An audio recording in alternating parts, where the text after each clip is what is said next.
और आज हम एक ऐसे विषय पर बात करेंगे जो हम सभी के जीवन का एक अभिन्न अंग है, पर जिसके बारे में हम बात करने से अक्सर कतराते हैं, मृत्यु। यह एक ऐसा सत्य है जिसे कोई नकार नहीं सकता, फिर भी इसके आसपास एक गहरा रहस्य और भय का पर्दा पड़ा रहता है। क्या आपने कभी सोचा है कि जब कोई इंसान अपने जीवन के अंतिम क्षणों में होता है तो उसके मन में, उसकी चेतना में क्या चल रहा होता है? कौन से विचार, कौन सी भावनाएं, कौन सी छवियां उसके मन मस्तिष्क पर हावी होती है? यह एक ऐसा प्रश्न है जो सिर्फ दार्शनिक या आध्यात्मिक ही नहीं बल्कि वैज्ञानिक भी है। आजकल विज्ञान भी इस दिशा में खोज कर रहा है कि मृत्यु के समय मस्तिष्क की गतिविधियां कैसे बदलती हैं। क्या सच में पूरी जिंदगी एक फिल्म की तरह आंखों के सामने से गुजर जाती है? क्या इंसान को अपने किए पर पछतावा होता है या वह एक गहरी शांति का अनुभव करता है? यह अनुभव हर व्यक्ति के लिए अलग हो सकता है, क्योंकि यह उसके जीवन, उसके कर्म, उसकी मान्यताओं और उसके रिश्तों पर निर्भर करता है। यह कोई डरावना विषय नहीं, बल्कि जीवन की समझ को गहरा करने का एक माध्यम है। इस वीडियो में हम इसी रहस्य को परत दर परत खोलने का प्रयास करेंगे।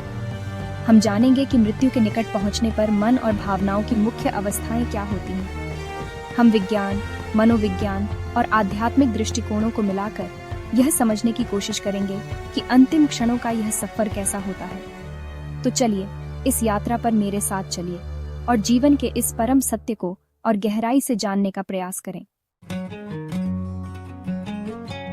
जब जीवन की डोर धीरे धीरे कमजोर पड़ने लगती है तो कई लोगों के लिए एक अद्भुत अनुभव घटित होता है, जिसे जीवन की झलक या लाइफ रिव्यू कहते हैं। ये कोई कल्पना नहीं, बल्कि एक वास्तविक मानसिक प्रक्रिया है। कल्पना कीजिए, आपके जीवन के सारे महत्वपूर्ण क्षण, बचपन की गलियों से लेकर जवानी की उड़ान तक, आपकी खुशियां, आपके आंसू, आपकी सफलताएं और आपकी गलतियां, सब कुछ एक तेज गति से चलती हुई फिल्म की तरह आपकी चेतना के पर्दे पर उभर आता है। ये ऐसा है मानो आपका मस्तिष्क अपने संग्रहित डेटा को अंतिम बार प्रोसेस कर रहा हो, एक अंतिम हिसाब किताब कर रहा हो। हर चेहरा, हर आवाज, हर एहसास जो कहीं स्मृति के गहरे कोने में दबा पड़ा था, अचानक जीवंत हो उठता है। वैज्ञानिक दृष्टिकोण से देखें तो यह मस्तिष्क के उन हिस्सों की तीव्र सक्रियता का परिणाम हो सकता है जो हमारी यादों को संग्रहित और संसाधित करते हैं, जैसे हिप्पोकैम्पस और प्रीफ्रंटल कॉर्टेक्स। तनाव और ऑक्सीजन की कमी की स्थिति में मस्तिष्क अपनी पूरी शक्ति के साथ काम करता है और यह स्मृतियों का सैलाब उसी का एक नतीजा हो सकता है। यह प्रक्रिया सिर्फ यादों का एक संग्रह नहीं है, बल्कि यह व्यक्ति को अपने जीवन को एक समग्र दृष्टिकोण से देखने का अवसर देती है। यह एक तरह से जीवन का सार है जो अंतिम क्षणों में व्यक्ति के सामने प्रस्तुत होता है, ताकि वह समझ सके कि उसने क्या जिया और क्या पाया। मृत्यु के द्वार पर खड़े होकर जब जीवन की फिल्म पीछे की ओर चलती है तो अक्सर मन में पछतावे और अधूरे सपनों की एक गहरी गूंज उठती है। यह वो क्षण होता है जब इंसान सोचता है, काश मैंने ऐसा किया होता, या काश मैंने वैसा न किया होता। ये पछतावे अक्सर छोटी छोटी बातों से जुड़े होते हैं, जिन्हें हम जीवन की भागदौड़ में नजरअंदाज कर देते हैं। काश मैंने अपने माता पिता के साथ थोड़ा और समय बिताया होता। काश मैंने अपने बच्चों को गले लगाकर कहा होता कि मैं उनसे कितना प्यार करता हूँ, या काश मैंने उस दोस्त से माफी मांग ली होती। ये विचार अंतिम समय में बहुत तीव्रता से मन को घेर लेते हैं, क्योंकि तब समझ आता है कि भौतिक चीजों से ज्यादा रिश्तों और अनुभवों का मोल था। ये सिर्फ रिश्तों तक ही सीमित नहीं होता। कई लोगों को अपने अधूरे सपनों का भी अफसोस होता है। वो यात्रा जो कभी की नहीं, वो किताब जो कभी लिखी नहीं, वो कला जो कभी सीखी नहीं। जीवन भर हम सही समय का इंतजार करते रहते हैं और अंत में पता चलता है कि हर पल ही सही समय था। यह अवस्था हमें सिखाती है कि जीवन को टालना नहीं चाहिए। जो कहना है आज कहें, जो करना है आज करें, क्योंकि अंतिम क्षणों में धन दौलत या पद नहीं, बल्कि प्रेम से भरे पल और पूरे किए गए सपने ही मन को शांति देते हैं। अधूरे सपनों का बोझ आत्मा के लिए सबसे भारी बोझों में से एक हो सकता है। यह स्वाभाविक है कि जब कोई व्यक्ति मृत्यु के इतने करीब होता है तो उसके मन में डर, घबराहट और एक गहरी असुरक्षा की भावना जन्म लेती है। यह अज्ञात का भय है। आगे क्या होगा? क्या सब कुछ समाप्त हो जाएगा? क्या कोई और दुनिया है? ये प्रश्न मन में एक भंवर की तरह उठते हैं और बेचैनी पैदा करते हैं। शरीर जब साथ छोड़ रहा होता है, सांसें जब उखड़ने लगती हैं, तो यह एक जैविक प्रतिक्रिया भी है। हमारा शरीर और हमारा मन जीवित रहने के लिए प्रोग्राम किए गए हैं, और जब यह प्रक्रिया विपरीत दिशा में जाने लगती है तो एक आंतरिक संघर्ष शुरू हो जाता है। ये डर सिर्फ अपने अस्तित्व के मिट जाने का नहीं होता, बल्कि दर्द का, पीड़ा का और असहाय होने का भी होता है। इस डर और बेचैनी का एक और पहलू है अकेलेपन का एहसास। भले ही आपके प्रियजन आपके चारों ओर हों, मृत्यु की यात्रा अंततः एक अकेली यात्रा है। इस यात्रा पर आपको अकेले ही जाना है, और यह एहसास व्यक्ति को और भी ज्यादा असुरक्षित महसूस करा सकता है। वह उन सभी चीजों से अलग हो रहा होता है जिन्हें उसने अपना माना था, अपना शरीर, अपने रिश्ते, अपनी पहचान। यह सब कुछ छूटने का डर एक तीव्र मानसिक पीड़ा को जन्म दे सकता है। यह एक ऐसी अवस्था है जहां व्यक्ति को सहारे की सबसे ज्यादा जरूरत होती है, चाहे वह भावनात्मक हो या आध्यात्मिक।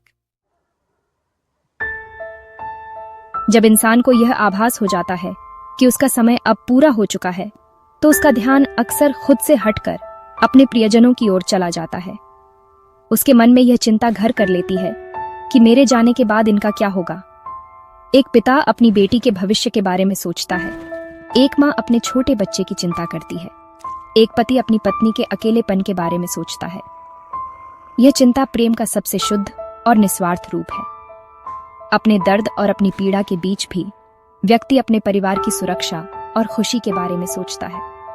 यह एक अंतिम कर्तव्य की भावना है जो मन को व्याकुल कर सकती है।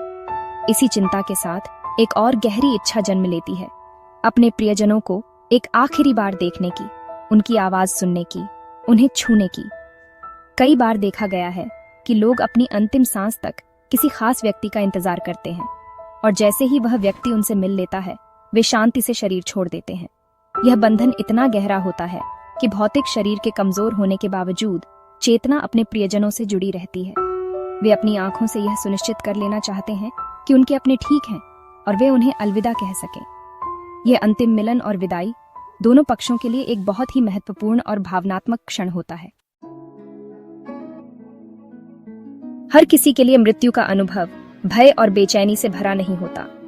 बहुत से लोग, विशेष रूप से वे जिन्होंने एक लंबा और भरपूर जीवन जिया है या जो लंबी बीमारी से जूझ रहे हैं, अंत में एक गहरी शांति और आत्म स्वीकृति की अवस्था में पहुंच जाते हैं। यह एक ऐसा बिंदु है जहां जीवन का संघर्ष समाप्त हो जाता है। वे इस तथ्य को स्वीकार कर लेते हैं कि अब यात्रा पूरी हो चुकी है। यह हार मानना नहीं है, बल्कि जीवन के चक्र को पूरी समझ और गरिमा के साथ स्वीकार करना है। इस अवस्था में मन शांत हो जाता है, पछतावे और चिंताएं पीछे छूट जाती हैं, और एक अजीब सा ठहराव महसूस होता है। यह शांति अक्सर उन लोगों को नसीब होती है जिन्होंने अपने जीवन को जागरूकता के साथ जिया है। उन्होंने अपने कर्मों का सामना किया है, अपने रिश्तों को संवारा है और जीवन के उतार चढ़ाव को एक सीखने की प्रक्रिया के रूप में देखा है। उनके लिए मृत्यु एक अंत नहीं, बल्कि एक स्वाभाविक परिवर्तन है, जैसे दिन के बाद रात या पतझड़ के बाद बसंत। वे शरीर के दर्द से ऊपर उठकर अपनी चेतना में स्थित हो जाते हैं और एक साक्षी भाव से सब कुछ घटित होते हुए देखते हैं। यह परम शांति का अनुभव है, जहां व्यक्ति अपने स्रोत में वापस विलीन होने के लिए तैयार होता है। मृत्यु के निकट पहुंचने पर व्यक्ति की आस्था और उसके आध्यात्मिक विश्वास बहुत प्रबल हो जाते हैं। जीवन भर चाहे किसी ने इन बातों पर ध्यान दिया हो या न दिया हो, अंतिम क्षणों में मन स्वाभाविक रूप से एक उच्च शक्ति की ओर मुड़ता है। जिन लोगों की धार्मिक आस्था गहरी होती है, वे ईश्वर, अपने गुरु या अपने आराध्य देव का स्मरण करने लगते हैं। उन्हें यह विश्वास होता है कि मृत्यु के बाद वे ईश्वर के पास जाएंगे या उन्हें मोक्ष की प्राप्ति होगी। यह विश्वास उन्हें इमेंस शक्ति और सांत्वना प्रदान करता है। वे प्रार्थनाओं, मंत्रों या अपने धार्मिक ग्रंथों के पाठ में शांति खोजते हैं। दूसरी ओर, जो लोग पुनर्जन्म या कर्म के सिद्धांत में विश्वास करते हैं, वे अपने जीवन के कर्मों का लेखा जोखा करने लगते हैं। वे सोचते हैं कि उनके कर्म उनके अगले जीवन की दिशा तय करेंगे। यह विचार उन्हें अपने कर्मों के प्रति और अधिक जागरूक बना सकता है। कुछ लोग जो किसी संगठित धर्म को नहीं मानते, वे भी प्रकृति, ब्रह्मांड या चेतना के किसी बड़े रूप से जुड़ाव महसूस कर सकते हैं। संक्षेप में, मृत्यु का क्षण व्यक्ति को भौतिक दुनिया से परे सोचने पर मजबूर कर देता है और उसकी चेतना उसके सबसे गहरे विश्वासों और आध्यात्मिक झुकाव के अनुसार एक दिशा लेती है। जैसे जैसे मृत्यु बिल्कुल निकट आ जाती है, शरीर की प्रणालियां एक एक करके बंद होने लगती हैं। रक्तचाप गिर जाता है, सांसें धीमी और अनियमित हो जाती हैं और शरीर ठंडा पड़ने लगता है। इन शारीरिक परिवर्तनों का सीधा असर मस्तिष्क पर पड़ता है। मस्तिष्क को मिलने वाली ऑक्सीजन और रक्त की आपूर्ति कम हो जाती है, जिससे चेतना की स्थिति में गहरा बदलाव आता है। इस अवस्था में व्यक्ति के लिए सपने और यथार्थ के बीच का फर्क मिट सकता है। उसे ऐसी चीजें दिखाई या सुनाई दे सकती हैं जो वहां मौजूद नहीं है, जिसे हम मतिभ्रम कहते हैं। यह वो अवस्था है जहां कई लोग नियर डेथ एक्सपीरियंस या मृत्यु के निकट के अनुभव का वर्णन करते हैं। कुछ लोगों को एक तेज रोशनी दिखाई देती है, कुछ को ऐसा लगता है कि वे अपने शरीर से बाहर निकलकर खुद को देख रहे हैं, और कुछ लोग अपने मृत प्रियजनों से मिलने का अनुभव करते हैं। वैज्ञानिक इसे मस्तिष्क की एक असामान्य गतिविधि मानते हैं, जबकि आध्यात्मिक दृष्टिकोण से इसे आत्मा की शरीर से अलग होने की प्रक्रिया का एक हिस्सा माना जाता है।